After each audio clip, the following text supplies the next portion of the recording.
Hello, hello. Steve, Canadian Sasquatch, coming at you with another Mead Monday. And before we jump straight into things, a couple things to cover. As always, down below, the link to the CSB store where you can buy all your mead making paraphernalia, books, and other miscellaneous items for any kind of brewing and whatnot, really. So check out the store down below. Thank you very much. Next, I've had a couple of people come about and ask about doing a live Q&A. This is something that I've thought about previously, and there was something that was going to happen, and it still might, but we're just going to leave that for the time being, kind of like a collaboration live stream, as it were. But for the time being, some of you have expressed interest in me doing a live Q&A. Is that really a thing? Do more people want to try and do a live Q&A? Shoot me a comment down below with a time that would work best for you, like a day and a time. Include your time zone so I can factor that in when I'm decide to pick a day and time on doing that, should it happen. And if it does happen, I will definitely let you all know when it will happen well in advance so that we can make sure as many of you can show up as possible. And speaking of Q&As, Mead Mondays today wouldn't be possible without you guys and your questions, because that's what it's all about, is me answering your questions. So if you have any questions that you want answered, go ahead and shoot them down below in the comments, and I will get to them as soon as possible, which will help keep the Mead Mondays rolling. And with that business out of the way, let's jump into today's thing. Quite a few of you expressed interest in yeast starters. I talked about that last week when we were talking about pitching rates for yeast, and the yeast starters, that is another way to build up your yeast and all that. And some of you expressed interest in me doing a video on that. As I mentioned, I don't normally do it, mostly because I'm lazy and don't plan ahead. So if you're going to do a yeast starter, you usually need to start that like 2 to 5 days before you're actually going to brew. And my brew days usually happen, oh, I'm going to brew tomorrow. So I don't usually have time for doing yeast starters. But with that said, we're going to talk about them and how to go about getting them done. So what exactly is a yeast starter? It is a miniature fermented beverage. It could be beer, mead, or wine, or what have you. Typically, it doesn't matter what the flavors are. You just want some sugar, some yeast, going at it in a small amount to create more yeast. That's all a starter is. And typically, starters are between 2 liters and 1 gallon. Yes, I did mix the measurements. But yeah, it's typically 2 liters or quarts up to 4 liters or quarts, which is essentially a gallon. You can do 1 quart or liter starters, but it really doesn't add that much more yeast to it unless you're starting with a very small amount of yeast, which you have from washing your yeast or reusing yeast beforehand. Making a 1 liter starter with a commercial yeast out of one of the packages is not very efficient. So let's get into more of all of that, and you guys will understand. So why do we need a starter? It's because we need more yeast. Those bigger beverages, both the bigger ones with more sugar, or those bigger ones with more volume, so like a 5-gallon batch or a 10-gallon batch, needs a lot more yeast than a 1-gallon batch. And we talked about that during the pitching rates in my last video, the link up here. So the more sugars, you also need more yeast. because you need more yeast to get through all that extra sugar. The other way you can do it without making a starter, and usually the way I do it, because as I mentioned, I'm lazy and I don't come up with the time to make a starter prior to doing the beverage, is just pitch more package of the commercial yeast. So instead of pitching just one package, you could pitch 2, 3, or 4. But this can start getting to be more expensive, especially when you get into those liquid yeasts, which are usually the ones that you use starters with, because those liquid yeasts cost anywhere from like $10 to $12 a pouch. So you could end up costing you quite a lot of money if you need to patch 4 pouches of a $10 yeast. That's $40. If you take 1 pouch, make a starter, the cost of 1 pouch, which is $10. So you save yourself $30 right there. So that's another benefit of making a starter, is to save that money. It just requires more time and planning to do so. And also, as I alluded to earlier, is if you save your yeast or like wash your yeast, then you quite often need to wake those yeast up or make more of those yeast because you don't have enough. So you put them into a starter and you build them up. The starter is great for getting those yeasts reactivated, super hungry, and ready to go. And then the last reason you might want to make a starter is if you're buying your yeasts online and they're shipped during a temperature wave, either really hot or really cold, that could damage the yeast. So if they're sitting in a brown truck for several days at 150 degrees inside, you might have some issue with those yeast. The liquid yeasts are very sensitive to temperature. So if you do get a bunch of yeast packages and it's been really hot, or again, really cold, below freezing cold, so that everything is frozen solid at some point, then you need to essentially build a starter to make sure the yeast is healthy, build up enough yeast, because some of them are going to die off, and to actually check if there is anything alive. If they've all died, then that yeast is no longer any good, so you got to find yourself some other yeast to use. So when you have those huge temperatures, either way too hot or way too cold, then you want to make sure to do a starter to check the viability of the yeast. So then another thing about a starter is they are ready to go when they are done and you're ready to pitch them. I mean, just raring to go. They are hungry, they're active, they're awake. So when you pitch them into your beverage, your fermentation will start a lot faster and quite often more vigorously than if you just pitch in a commercial package of yeast. So don't be surprised if you're used to just using packages of yeast and it takes like 12 plus hours for a fermentation to start. You might see activity like within 2, 3, 4 hours. Just those yeast are just raring to go and want to get after it.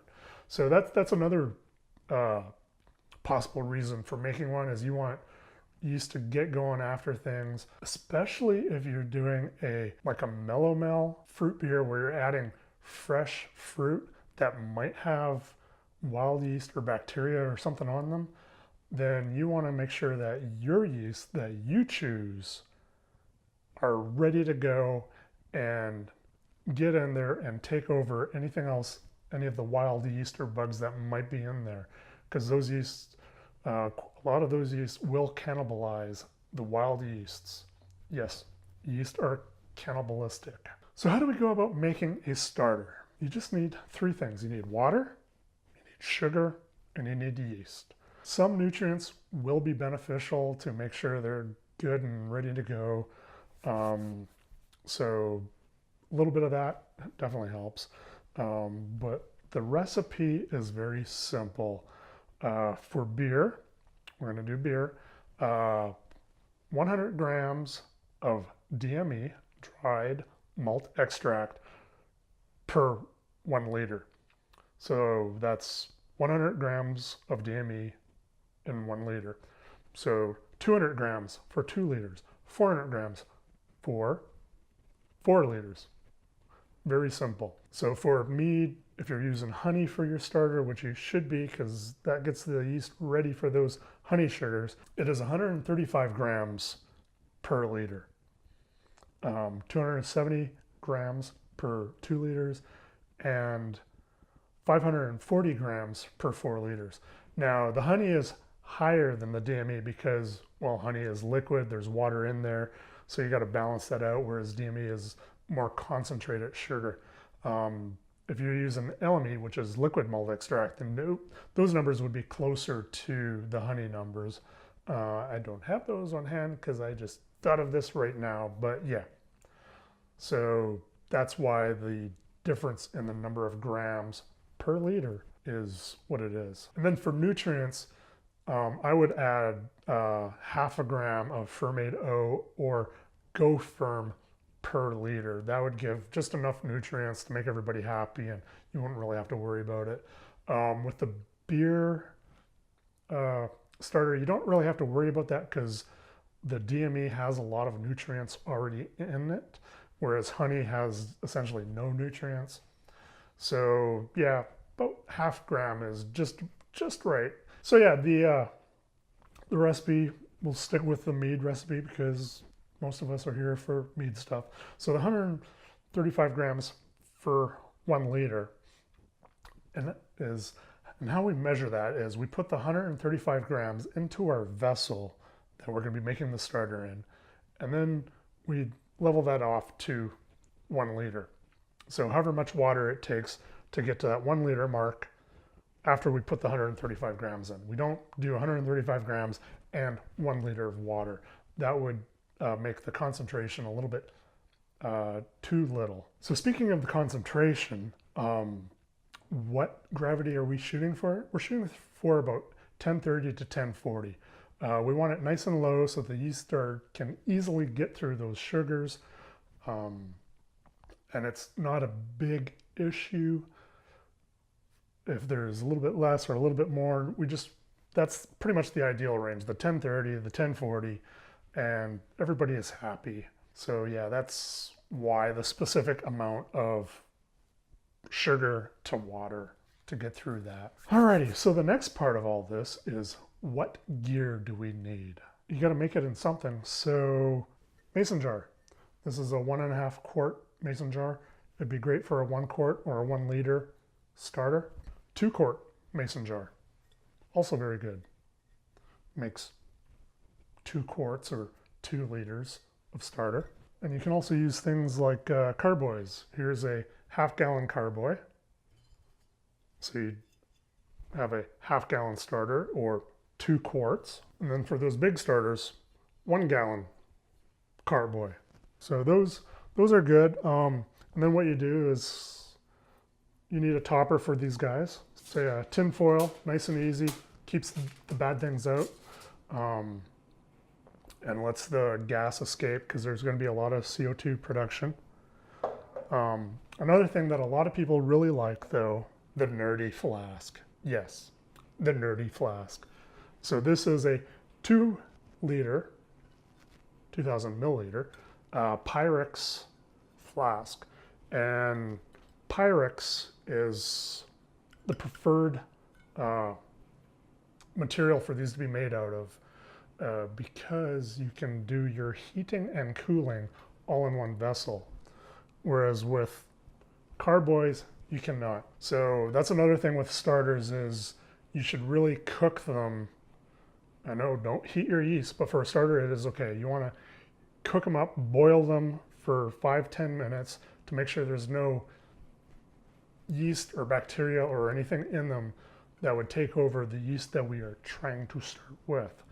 And you can do that with one of these guys. You measure in your sugar, you measure in your liquid, and you put it on the stove, cook it up. Then you put it into an ice bath, chill it down, not a problem with a flask. And then with the flask, you can also tin foil, not a problem. But you can also get sponge or foam, and you just put it on the top. And that will let the gases in and not let let the gases out, but not let the baddies in. And with the tin foil, before you use it, spray it down with something like Star San just to make sure it's disinfected, sanitized. With a sponge, you really want to soak this in some Star San, just work it in there, make sure there's nothing in there that might fall down.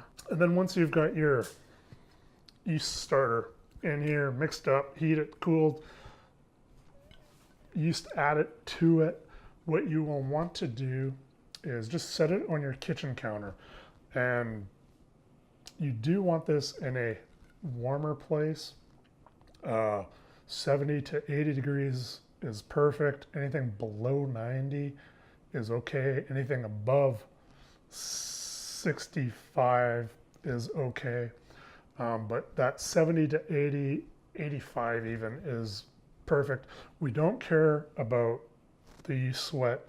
All we care about is reproducing the yeast. So you keep this on your kitchen counter, and every time you walk past it, shake it vigorously. Gets the yeast in suspension, it degasses, gets that CO2 out, and adds some more oxygen, because yeast require oxygen to reproduce, and that is what we want. We want to reproduce as much yeast as possible with the starter. So yeah, so that is the shake method. But of course, you can upgrade. We had the nerdy flask for a reason, because we have a nerdy stir plate. So the stir plate is essentially, let me disassemble this real quick, get that nonsense off there. This nonsense is for like holding test tubes and stuff, so we don't really need that. We just need the box with this part. And this is the stir plate. And what it is it's a magnet on a motor. It just spins round and round and round. And that will create a vortex in your nerdy flask. And how it does that is with a stir bar. And the stir bar, also magnetic.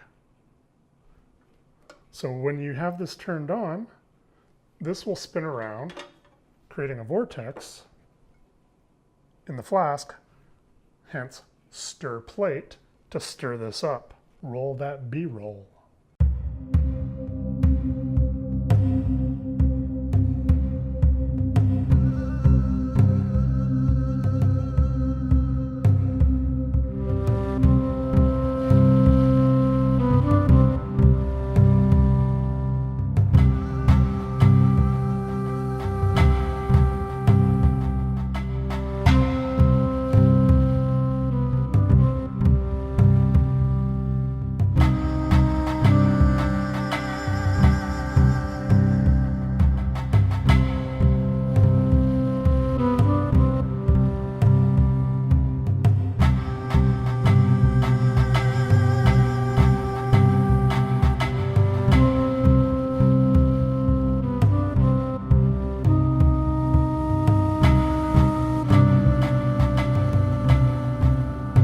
So yeah, as you can see, this stir plate is pretty cool. It does all the work for you. And this particular stir plate is actually in the CSB store, linked down below. Wink.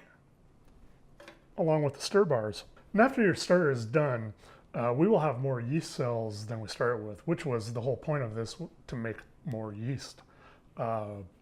Typically, the commercial yeast pouches have 100 billion yeast cells in them, and we quite often need more for bigger beverages. With starters, we will roughly have a 1 liter starter, 150 billion yeast cells. So like I mentioned, the 1 liter isn't all that great unless you are starting with a much smaller amount that you need to build up to start with. A 2 liter has 200 billion cells, and a 4 liter has 400 billion cells. And this is the whole reason for doing starters, is to get all those extra yeast cells from that initial 100 billion cell package. So now my disclaimer on all this is these are all rough numbers. If you want to get more exact numbers or more specific details, then this is a good exercise for you guys. Things like The Yeast book has a lot of really good information. And Jamil Zainasheff, he has a great website for yeast and how much yeast you need to pitch and all that stuff, called mrmalty.com. Super great resource there. And of course, you can use the various Googles and whatnot to get out there and search other information on this. There's a lot in the various forums and websites and all that stuff. So this could get very deep and dark quickly. This is just the quick overview so that you guys know what it's all about and can jump right into it without having to think about anything. And my friends, I believe we are done with that. So if you've enjoyed the video, please give me that thumbs up. If you didn't enjoy it, didn't like it, whatever, give me that thumbs down, but let me know why you're giving me a thumbs down so I can turn that thumbs up in the future. Also, if you have not subscribed yet, I invite you to do so. And while you're hitting that subscribe button, you might as well ring that bell down there and become part of the notification squad. That way you'll be notified right away when my videos are posted. And lastly, of course, Mead Mondays are about you guys and your questions. So if you have any questions, hit me up in the comments down below and we will get to them as we get to them.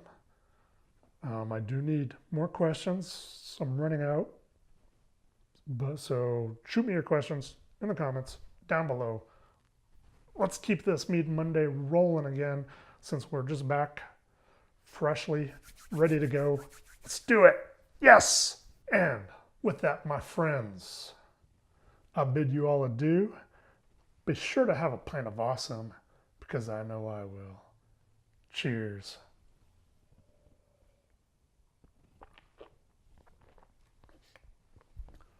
Chocolate orange port. Delish.